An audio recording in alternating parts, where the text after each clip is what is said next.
lebih rendah. Kita akan melihat kepada prevalence variant of concern, dan sekiranya untuk lokaliti-lokaliti di mana prevalence variant of concern itu adalah rendah, maka kita boleh buat keputusan untuk menambahkan jarak ataupun selang masa antara 2 dos Pfizer.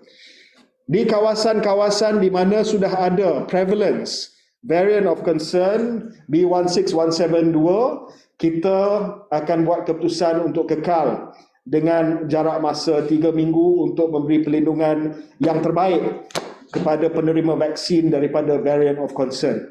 Ini adalah juga selari dengan keputusan-keputusan terkini daripada negara-negara lain yang melihat kepada isu variant of concern di mana 1 dos sahaja tidak memberi liputan ataupun perlindungan yang efektif kepada penerima vaksin terhadap varian B16172.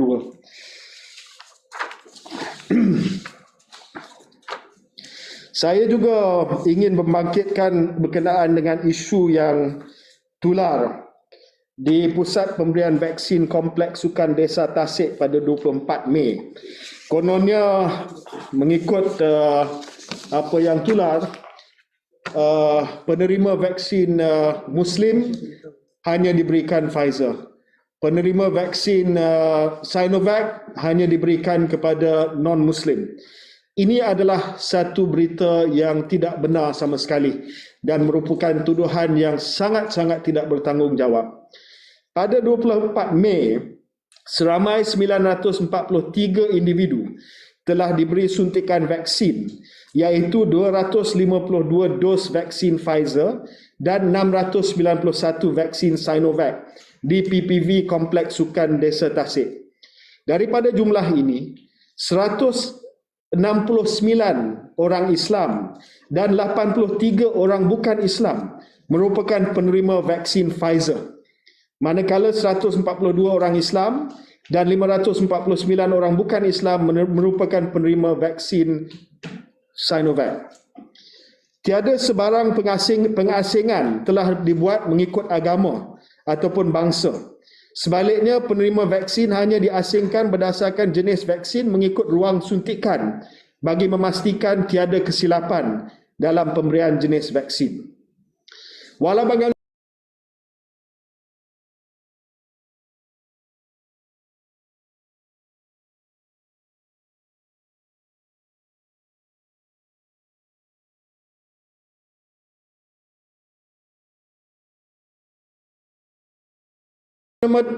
bagaimanapun, isu telah timbul sebab daripada jumlah tersebut, seramai 42 individu yang terdiri daripada bakal jemaah.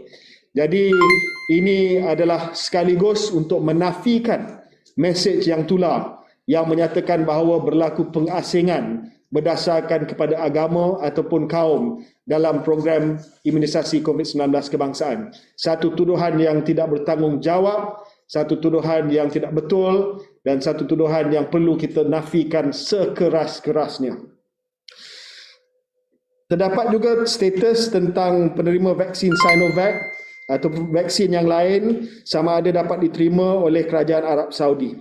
Kerajaan sedang giat mengadakan perbincangan dengan negara-negara lain dan badan antarabangsa seperti WHO bagi mengiktiraf setiap jenis vaksin berbeza yang sedang digunakan di Malaysia buat masa ini.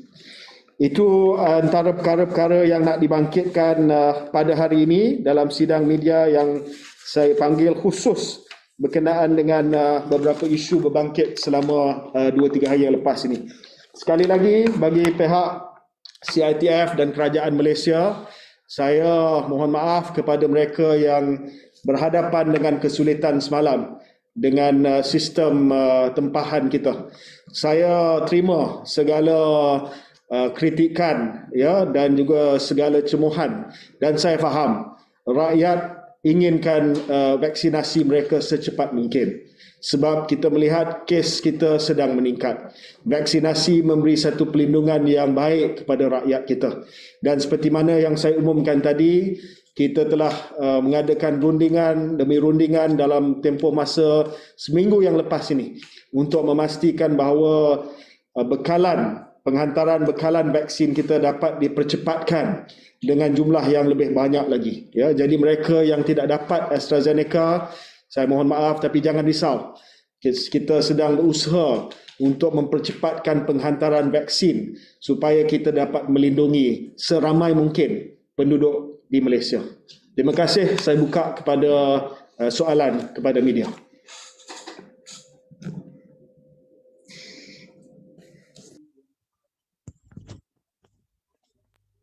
Okay, I go with Cheryl from BFM first.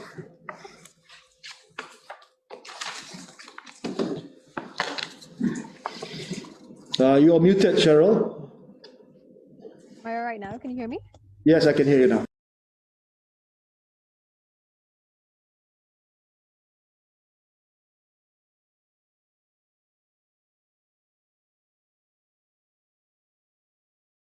So as you've mentioned, yesterday when registrations for the AZ vaccine opened up, nearly 1 million appointments were taken in just under an hour. But, considering how many difficulties people were facing, with making these appointments because of the website and etc., many have kind of doubted that it was, even possible for 1 million appointments to be made within just that span of time. I just wanted to get your response to that. Well, thank you for the question. As I've said earlier, I can confirm that 956,609 appointments were indeed made yesterday during the chaotic 1 hour period. There were a lot of people today who reported that even though they couldn't get through to the last thank you page, that they've received their appointments already today. So I think the proof is in the My Sejahtera appointments, which are being pushed out as we speak. It started pushing out appointments last night, and will continue to push out appointments throughout the day today. So I think the proof of whether or not the appointments went through, I think we'll see that over the next 24 hours when more and more people start getting their appointments. So although the process was not satisfactory at all and was riddled with a lot of shortcomings, but as far as the outcome of getting 956,609 appointments was met. Haris? Okay, I just want to clarify. You said that you're positive that 150,000 jabs can be given a day starting next month. So why do you want to still go through with the 6 weeks interval for Pfizer? Don't you have enough vaccine by then? Yes, we do. That's why we will only review it on a where we see while waiting for the Pfizer surge to arrive. The Pfizer surge starts in July. So in July, we start getting a huge delivery of Pfizer. But maybe in the meantime, during June, if we can space it out and we can give more people the first dose. So it's only, in my mind right now, it's only for June, even if we decide to do it. We're still monitoring on the prevalence of the variant. If the variant is very prevalent, because we're starting to see that there are more and more cases involving the B16172, then we may not decide to extend the Pfizer dosing interval. We just made a decision today that we can extend the dosing interval, but my position at JKJB just now is that we look at of the variant first, because of the relative ineffectiveness of one dose against the B16172. Sulin. Hi, YB. So I just have a couple of questions. The first one is, some people have complained about getting AstraZeneca vaccine appointments even though they didn't register for it, and in fact, they had already confirmed an earlier phase 2 appointment under the general pick. So that's my first question. The second one is, could you elaborate more on your plans to allow people to choose their vaccines on MySejahtera? So is it also going to be on the first come, first serve bookings in selected PPVs, like you'll have Pfizer PPVs, Sinovac PPVs, AstraZeneca PPVs, because there are limited supplies of each vaccine, right? And when can they start choosing their vaccines on MySejahtera? And then my third, banyaknya. Okay, go ahead with that. No, it's okay. Go ahead, do it. So my third question is, again, with the consideration on whether to extend or not extend the dosage interval for Pfizer based on prevalence of variants like the Indian variant here. My concern is that Malaysia has very limited genomic sequencing on variants here compared to other countries like Singapore and the UK. So how sure can we be that whatever data that we have from IMR, which seems to be the only organization doing genomic sequencing, isn't actually representative of the actual situation in Malaysia? Thank you, Sulin. On the first question, we are still investigating these cases where they didn't register, but they received an AstraZeneca appointment. Now, this should not have taken place. Technically, it cannot take place unless there's only one hypothesis right now that we are working on, unless people were registered without their consent. We have been told that there were several organizations which were doing mass bookings for people. We are not sure if the people that they were doing mass bookings for had given their consent or not. So that's what we are looking at. That's the only possible explanation for this right now, where there have been certain groups who say that they are going to register hundreds of people to help ostensibly these people to be registered. But the only issue right now is whether those people gave their consent. If they didn't give their consent, then that's why they're surprised today that they got their appointments. Anyway, we're investigating this and we will get back to you. Yeah. On the choice of vaccines, we are still working out the method to which we will do this. It will be done through MySejahtera. I think we've learned a lot of lessons on the website, and I think that it's cleaner to do everything on MySejahtera, and it encourages people to use the app, because I think it's better for us to encourage people to use the app. We will be looking at how you choose your appointments, place, date, as well as vaccine. I think, if anything, we want to make the process as easy as possible for people. So we're working on a few options right now.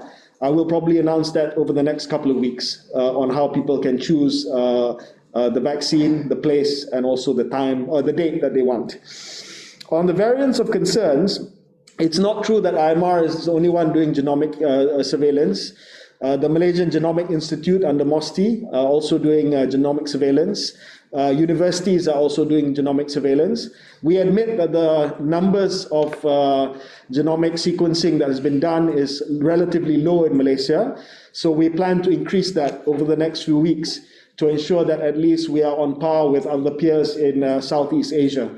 But what that means is that even with the relatively low number of genomic sequencing that we are doing, by identifying that there is already B16172 in Malaysia, it could mean that there are more cases of B16172. That's usually the case, because genomic surveillance is a sample. So because of that, because of the presence of B16172 already in Malaysia, that's why we are a bit careful about the dosing interval moving to 6 weeks. Some quarters have pushed us to do so, but maybe they are not aware of the relative ineffectiveness of the vaccine towards B16172. So that's what I wanted to explain today. It's easy to suggest it because it sounds logical, and it's something that the UK did before. But even other countries now are shortening their intervals. UK is shortening AZ from 12 to 10 weeks because of the issue of the variants. Yeah. Hello, YB. This is Nina from Bernama. I just wanted you to clarify. Nina, can you speak a bit louder, please? I can't hear you. Sorry. Can you hear me now? Yeah, thank you. Okay. Just wanted to clarify when you said that the the first dose of Pfizer is like 30% efficacy of 30%. Do you mean like preventing illness or preventing severe illness? Yeah.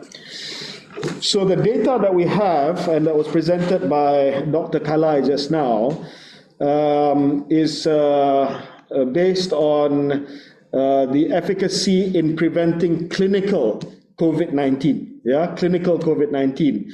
So that means in preventing the clinical worst outcomes of COVID-19. So for the B16172, it's 33% after the first dose. It's 88 dose. That's what the study is showing. It's not against preventing symptomatic COVID-19, it's clinical COVID-19, hospitalizations, and the worst outcomes of COVID-19. Okay? Okay, so severe cases, basically. Yes, severe cases. All right. And for, yeah, okay, yeah, that's it. Okay. Hello. Yeah. Hello. Can you hear me? Yes, I can. Okay. I would just like to know the breakdown of the AZ registration opt-in for Sarawak, above 60 and below 60. And my second question is, vaccination scheduled at some government facilities in Sarawak was postponed due to late delivery of the vaccines. What caused this, and what steps are taken to prevent recurrence? Thank you. Yeah, so we are aware of the delay in Sarawak. It was a delay at Famanyaga. Lot release. Yeah, the delay was because of the lot release inspection. So we will ensure, I mean, I was very unhappy about that also. We will ensure that all planned deliveries take into account the time necessary for the lot release inspection by NPRA. On the details for Sarawak, I'll get my, who was that asked the question just now? Irene from where? Borneo Post. Irene from Borneo Post. I'll get my office to get it to you. Is that okay? Okay, all right, thank you. All right, thank you, Irene. Can we get it to Irene, please? Yeah, somebody remember that? Okay, next. Hello, hi YB. Ashley here from the Star. YB, just wanted to check with you with the vaccine intervals, right? So will it only be for Pfizer vaccine, and what about the Sinovac and the AstraZeneca? Will there also be intervals for it? And about vaccine wastage, any figures? I mean, considering that in Kedah and Kelantan, I think there were reports that people did not show up for their vaccines. For Sinovac, the advisory from the expert working group is to maintain the present dosing interval, because there's no data yet on Sinovac whether increasing the dosing interval will affect its efficacy or not. So for Sinovac, we're maintaining it 3 weeks. For AstraZeneca, we are monitoring the situation. If the prevalence of the variants continues to grow, we might shorten the interval, but for now we are maintaining it at 12 weeks. On the question of wastage, I can't give you an exact figure, but I can tell you that there is hardly any wastage right now. And that's simply because for 2 reasons. One, if people don't show up, the PPVs have a waiting list or have a reserve list, and they use that reserve list. I checked with Terengganu, with Kelantan, they were able to use the reserve list or the waiting list. And secondly, if the waiting list is also exhausted, but there are still vaccines, they simply don't take the vaccine out of the top loading freezer, which is at the PPV. If they keep the vaccine in the top loading freezer, they can use it, Pfizer, for another 4 days. Okay? Okay, thank you, YB. Yeah, so there's a question on the screen. Since you didn't hear just now, maybe, saya nak umumkan sekali lagi bahawa 12 juta dos Sinovac akan dihantar sepenuhnya pada bulan Jun dan Julai. Within those 2 months, they will finish the 12 million doses. Yeah, not 12 million for June and July. 12 by the end of July, we get all our 12 million doses. Senang kata macam itulah. Jangan kata 12 million in June, July. By the end of July, all our 12 million doses are delivered. Yeah, some of them have been delivered already in May and also in April. I hope that's clear. Okay, Malay Mail. Good evening, YB. Hello. Yeah. Maybe I wanted to ask, after yesterday's glitch with the website, and now since we're not allowing any more opt-in, so that means we won't have any more issues with people trying to register online, do we? No more. We're taking the online option off the table. I mean, there's only so many days of heart attacks that I can endure also. Okay, then just to follow up there, YB, how much money have you spent of that ceiling of 70 million thus far? I have to get back to you on that. I know for certain we've not spent 70 million. We'll give you an update soon. Yeah? All right, thank you. Thanks. Yep.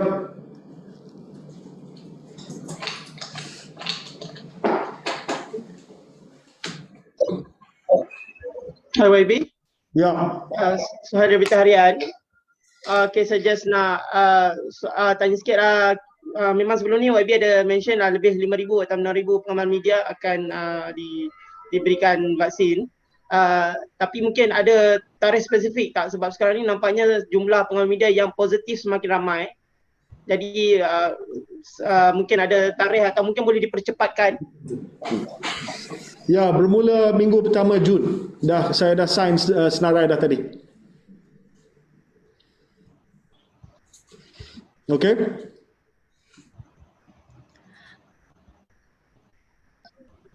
News. Okay, siapa ni? Syafiqah from PH. Syafiqah dulu. Okay, hi Wabi, Syafiqah here. You said earlier that frontliners such as teachers and media will get their vaccine soon. So is there any exact date for that? And for those first week of June. Okay, and for those media who has AstraZeneca appointments later, should they just cancel the appointments and join the media line? My advice is if you have an appointment, keep your appointment, please. Please keep your appointment. Yeah. Thank you. Yeah. Okay, NST. Hi, good evening, YB. Hello. Okay, with the number of no-shows in states like Kedah and Kelantan, are there plans to allow walk-ins based on registration done online? And my second question is, some who failed to book a slot yesterday received their AZ appointments today, as you mentioned earlier.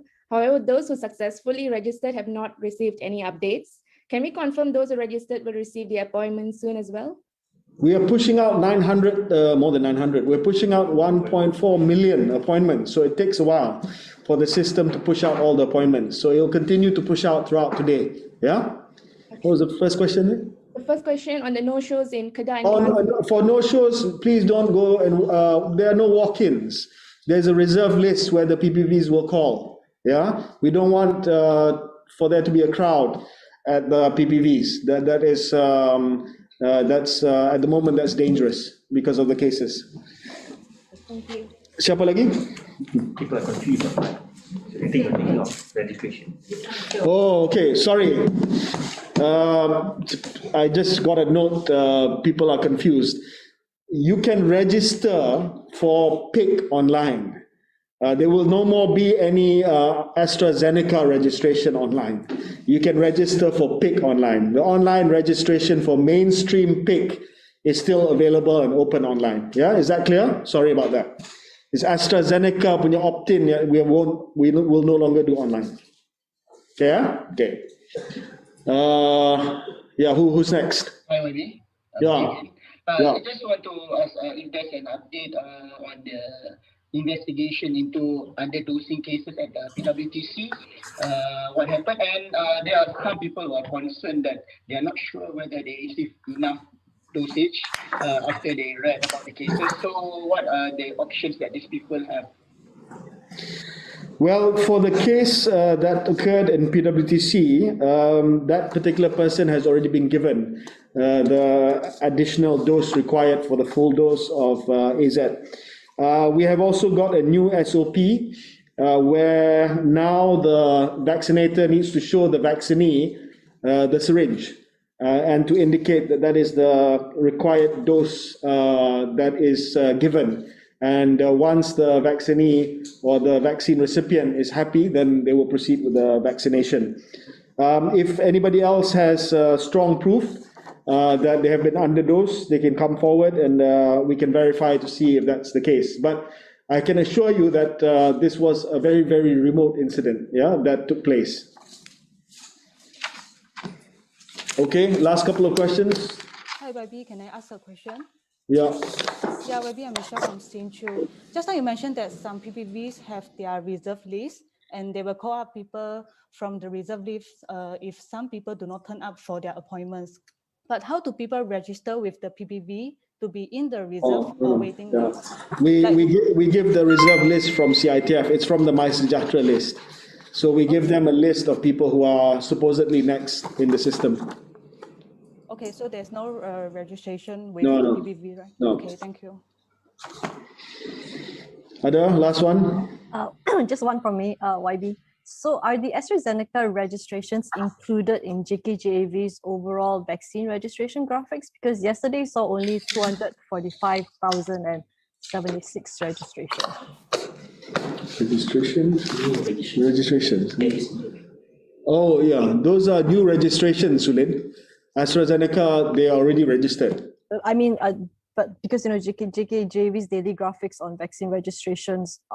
There was a huge spike yesterday, which is not AstraZeneca. It was people who just wanted to get registered. No, I mean on JKJAV's daily vaccination graphics. So yesterday, if you calculate it, yesterday saw 245,076 registrations if you minus the cumulative registrations from the day before. So that doesn't seem to add up to the 900 over 1,000 registrations for AstraZeneca alone yesterday. So like, is the AstraZeneca registrations included in the overall? No, see, some people who registered for AstraZeneca, some people registered for the first time yesterday because the syarat was you have to be registered if you want to qualify for the AstraZeneca.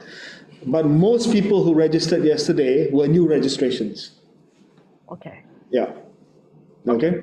Yeah. All right. Okay. Is that all from everyone?